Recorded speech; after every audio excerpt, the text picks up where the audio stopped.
South Africa has always been a wounded country. We maybe needed the pandemic to shine the light brighter on that program. So I think in order for us to deal with mental health issues, we first need to heal the historical psychological scars, which means that our policies have to change. We need to introduce trauma-informed responses, be it at work, in our communities, and how we can relate with each other. And then coming back to your second question about teachers, whether they had the capacity to deal with a student that had problems at home and now coming back to school and how they were dealing with that is that. So we need to understand that teachers are people as we are. They were going through the pandemic challenges like we were going through the pandemic. Their mental health was also impacted by the pandemic. And when we went back to work with the schools that we're working with, we found that there was a lack of excitement for the teachers. They were feeling drained from what they were going through, not just in their own lives, but also having to make sure that the learners are getting all the materials that they need on time, and then having to find ways to keep in touch with their learners, either using WhatsApp or sending emails if they have the means to do that. Some of them had to go to school even during the hard lockdowns because they had no other choices but to do that, especially the teachers that were taking care of the matric learners in 2020 especially. So I think they're still getting back to a space of trying to just get the excitement back as being teachers. But it's still, it's a working in progress, because you find that because they're not excited about the work, they're not even motivated to go to school, it then impacts the classroom, which then impacts the students in how they absorb what is being taught by the teachers. Thank you. Thank you so much, Ayanda. And really, I mean, the point you're talking about now as you close about how, teachers had to use different communication strategies and various technologies, for example, in primary schools to communicate with the parents of the children and send in communication. And here, Refilo was also talking about how she had to be the teacher to her 3-year-old son as well during this time, while also having to work on emotional bonding and the scarring that COVID-19 has left. I also think, the important thing you're talking about the ways in which communities deal with issues, so you're talking about, for example, embroidery and how people use communities converge and meet in city centers to do community-based projects as a way for people to connect, particularly with embroidery, of which there are various, of course, scholars in the psychologies. Prof. Buleng Sekgalo written about embroidery as a form of healing, which you are flagging. But I'm also reminded as you're speaking, Ayanda, about how the question of social distance and how that has created this disjuncture in terms of how we relate as humans, as African, and what it means for us to have those physical connections. So old people teaching younger people embroidery skills in community township. What happens to those intergenerational relationships, right? At a time where we are having to social distance. And of course, there's other work and conversations in terms of just rituals and traditions that need us to physically be with each other in the physical in order to affirm the spiritual and affirm those rituals. So thank you so much for those inputs, Ayanda. I'm going to bring in Wefwafwa into the conversation. The question there was particularly looking at social media and the narratives social media drives, of course, about who is a victim, right? And Paul's question there to say, how then do men become victims? What really is the bigger question, or the systemic issue that forces perpetrators at times to also be victims? Is Mpojit, they're asking, mentioning about how the nature of the patriarchal society is that it disadvantages the very same people who are possibly perpetrators, and that's also something to look at. But I also just want to add in, perhaps you can comment, Wefuafa, Simone was talking about migrant women and the displacement. Firstly, the displacement of you being a migrant in South Africa, seconded by the displacement of you not being able to experience some of the benefits of being a citizen, the 350, some of the food packages, etc., because you're not a citizen. Particularly now, as we're thinking or experiencing these various discourses and violences around foreigners in our country. I'm just wondering if you just want to make a comment on that, the media coverage of those particular, or the lack of media coverage of the displacement of migrants in South Africa during COVID, and how that coverage looks like now in the conversation of Operation Dudula, right? Yeah. Wefuafa? Thank you. Let me begin with the prior one on social media. We all know the influence social media has on society. While the participant was asking, I was trying to imagine a person who pays a 1 million Lobola bride price to get a lady, and yet in this African society today, we have actually failed to differentiate between dowry and bride price. Dowry, in simplistic terms, is in Europe and Asia traditional societies, where a lady inherits her parents' property and works with it into a marriage to support herself, just in case the man is not able. Bride price, on the other hand, is the recognition that the African girl child does not inherit the parents,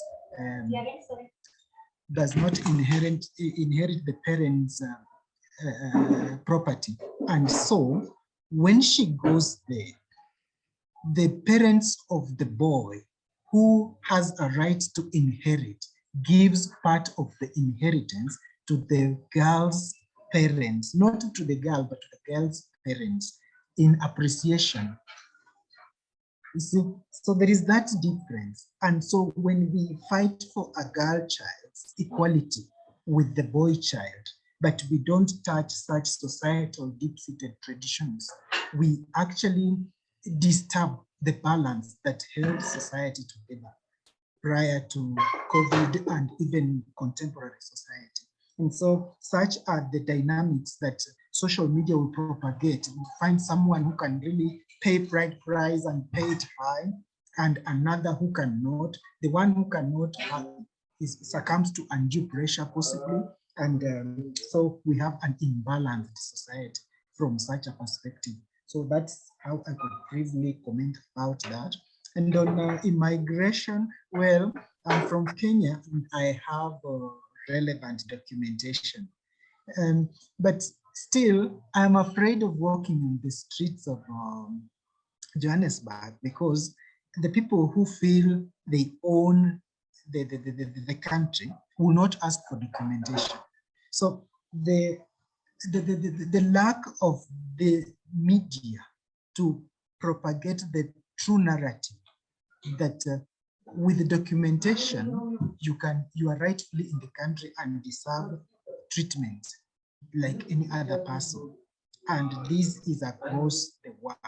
So the media fails to capture that and will run with the populist agenda.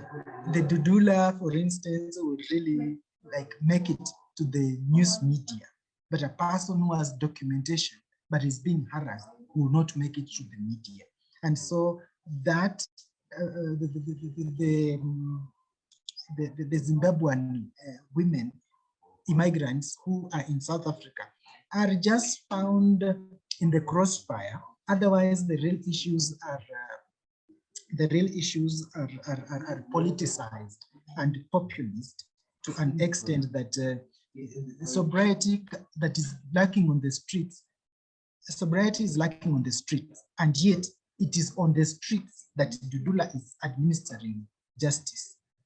I don't know if I'm making sense, but then we've just misplaced our priorities by taking the populist approach and missing out on the realities. Thank you.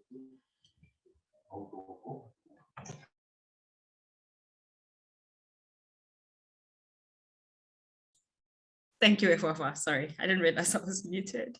I think that that's such an interesting point you're raising there.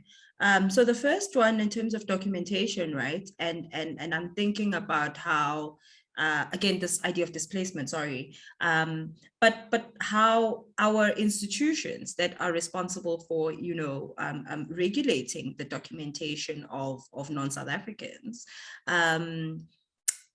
you know, had to also could not use traditional ways of how they documented, meaning paper and stuff like that, because that was also add on to the spread of the virus itself. And so the lack of being able to move into different kinds of technologies as a way of moving forward also just caused that. And now you're talking, of course, about the issue of migrant women being casualties, or even just some documented people who don't have the documentation because of the institutions and the delays, or the incapacity of the institutions to be effective in how they do their work, and how they are caught in crossfire, and how Dudula is in some way shifting some of the responsibility that the state needs to have onto community people and onto society. So yeah, thanks so much for that. I have noted one hand, David, for a comment. I am going to give us again another opportunity for anyone in the room, anyone in Tinaga, anyone in Mission Vale, who wants to give a comment. Absolutely, a comment or a question. I'll allow David to go first. David Cloran, sorry. There you go. Good afternoon. I just want to respond to the earlier comment where it was mentioned that 5 times the number of men die. And I almost find that a little troubling, because it seems to suggest that men are then a victim. I think that the focus needs to remain that the killers are still largely men. I would imagine, I don't have stats at my hand, but I'd imagine that the majority of women who are killed in their homes. They're killed in their safe space, whereas I'm speculating that a fair percentage of the men who are killed would be killed in riskier environments. So suggesting that we're talking about 5 times the men dying, it reminds me of the All Lives Matter versus Black Lives Matter. The issue is that women are being killed by men. Men are the killers. And I think that it largely stems from South Africa's violent past. We've had a violent culture since the colonial era. And I feel as though that violent culture is only really going to be stemmed once there is a remedy to the social injustice, or to the injustice, not the social injustice, the injustices that plague our society. We have an angry, frustrated population. I also want to reiterate the one lady who commented about boys don't cry.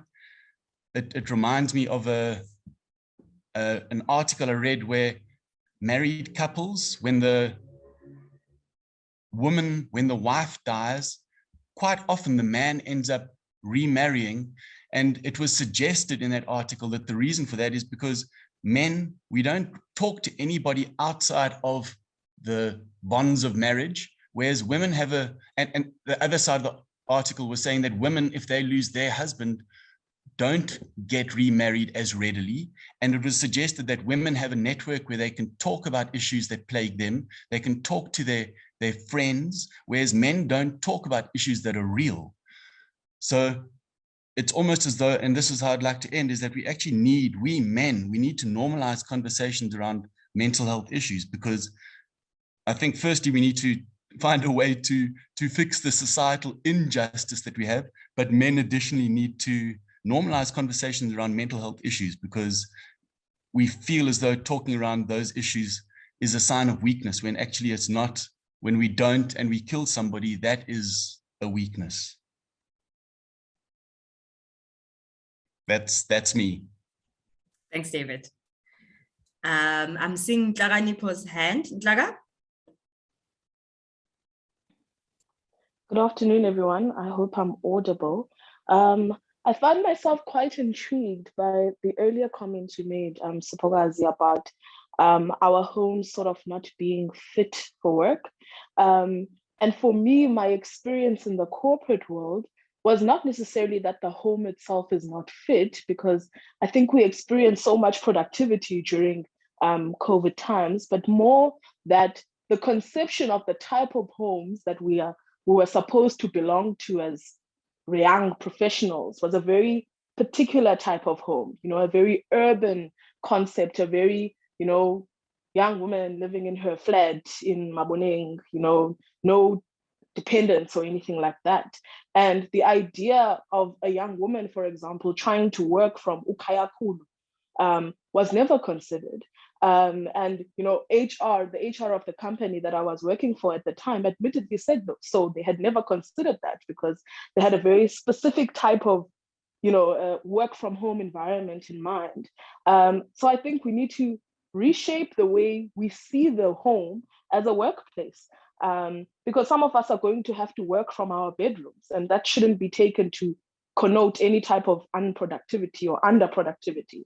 So I think that if we are to make this work from home situation the new normal or the acceptable way of doing things, we need to reshape the way we think of the home and the acceptable type of work environment in the home. So thank you. Thanks so much, Ntlaga. I'm just checking for hands if there are any other comments, hands, questions, thoughts. Just gonna give it 2 seconds to see if there's anything. Okay, I'm not seeing anything in particular. I'm looking at the time, so definitely also just comments coming in. There were waves coming in, like waves of solidarity or waves of agreement, I suppose. Comment from Refilo saying, I agree with Ayanda's points. We often forget to consider who cares for the carer. For your guys is saying even men that are killed by men, I think responding to David's comment. So thanks so much for that. I feel compelled because also we were alerted that we should not be working at this time. I feel compelled to be shifting the panelists towards just responding to those very two complicated comments, but just adding much more texture to the conversation, those two comments as they make their closing comments as well. So I will give each panelist about 3 minutes, if they so wish, just to make those closing comments. And so I will change the order and I will give Wefwafwa the space to go first if you're ready. You can respond to both the comments in any way, and of course your closing comments as well. Thank you. Well, you're very right, David. It's disturbing. What I presented is disturbing, and my perspective was that the idea was to find a way of, my idea is to try and find a perspective through which we can address the societal issues besides blaming anybody. But it is disturbing. What I presented was entirely disturbing. And so for my closing remarks, Sorry for the background noise. For my closing remarks, I would just thank the facilitator. I didn't know you would do such a perfect job amid this trying time. And so I'm just grateful that keep it going. Thank you. Thank you so much, Wefafa, for also accepting the invite and just being part of this network of us thinking about some of the work that we do differently. I'm going to ask Dr. Refilwe.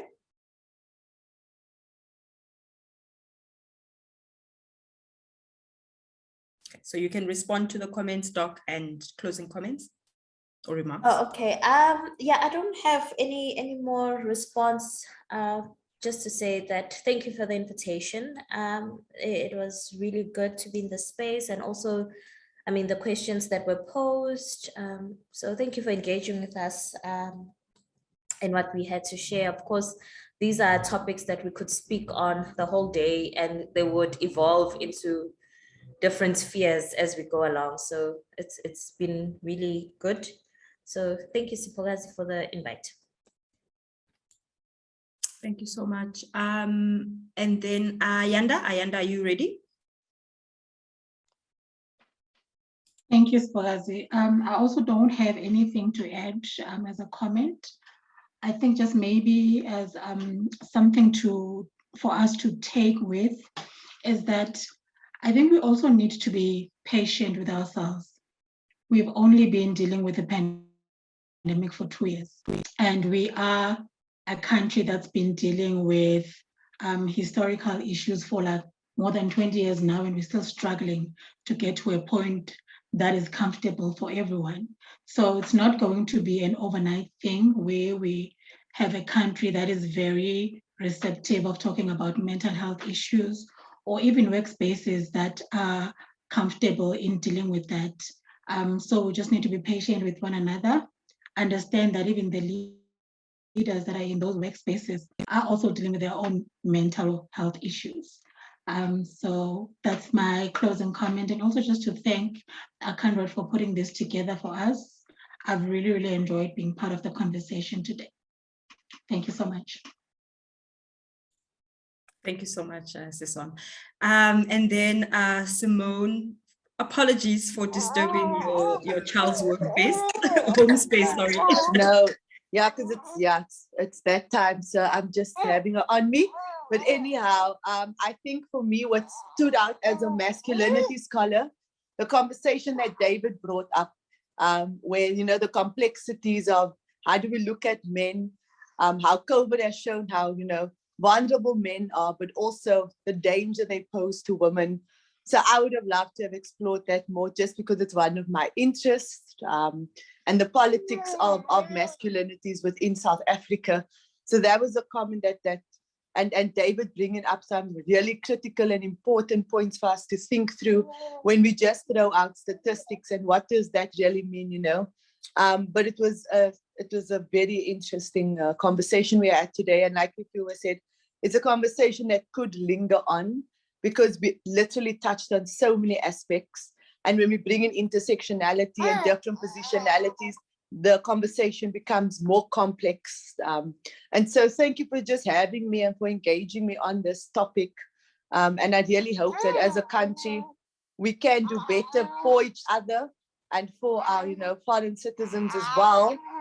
But I do agree with that sentiment that, you know, be patient.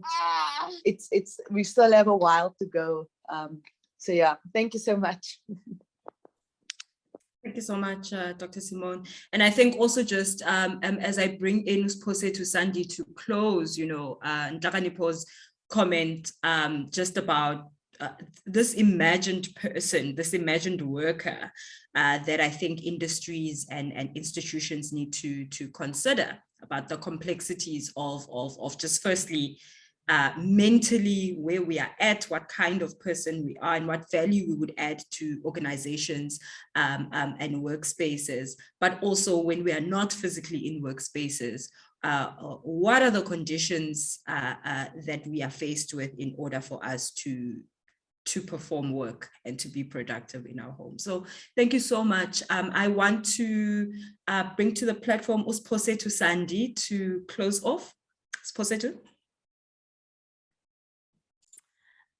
Okay, good afternoon, colleagues. My name is Usposetu Sandi, and today I have a small but a very important job, and that is to thank everyone basically for being part of this conversation.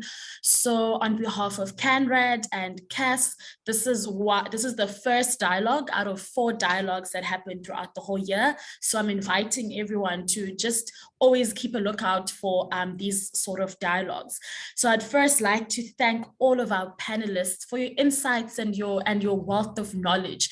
This dialogue was actually really quite rich, and the conversations, as Dr. Makama was saying, are conversations that we could go on and on still having. I'd like to thank Ugogo Spokazi for your seasoned facilitation skills. You really held the conversation together really well. You never disappoint, Siyabulela. I'd like to thank everyone who took time out of their busy schedules this afternoon to be part of this dialogue. It wouldn't be possible without you. I'd also like to thank the CANRAD team, Mr. Sonabo Stirman, Lesego Nkosi Nhlakanipho Mahlangu, Ms. Sianda Andres and Uncle Rodney for all your work just putting together this seminar. I'd also like to shout out to the students who are watching from UTNEC and Mission Vale. As Spokazi mentioned earlier on, this is part of basically Africa Week events that are happening in the university this week. So I'd like to say thank you so much, Siyabulela Nangamso, and happy Africa Month, everyone. Thanks, Spokazi. Thanks so much, Setu. Thank you, everyone. See you at the next dialogue.